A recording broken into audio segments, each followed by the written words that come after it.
Bers Pontus e oa an achan gant keit vim beo e fin daouvel tri varnugin.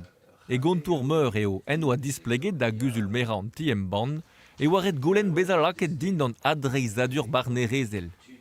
Met d'ar pevar a viz even en eus lavaret lesvan kemper ne oa ket daou en ober.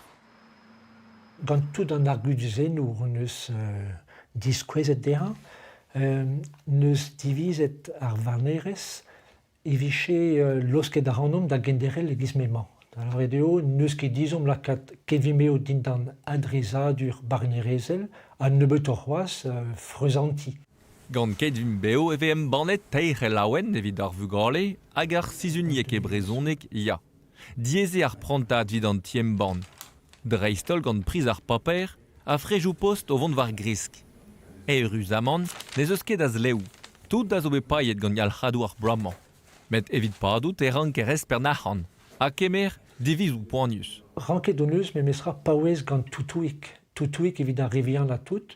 Matrehe evo kroget en dro a ben un nebeut blarechou, me evit poen o neus ranket chom a za blamour evez kolet ar ran gant toutouik. Hag ar pal bremañ eo gounid ar ran. Setu hag neuhe kreski ar romantanchou, kreski ar gounidou, a drestol digreski an dispignou. Goulenn a ra keit vim beo skoazel an ol, pe dre gomananti, pe en ur gemer pers en arrantaoui a stroll a zo bet lancet war a lerc'hen elo a so, an ter 40 000 € a viche ezo.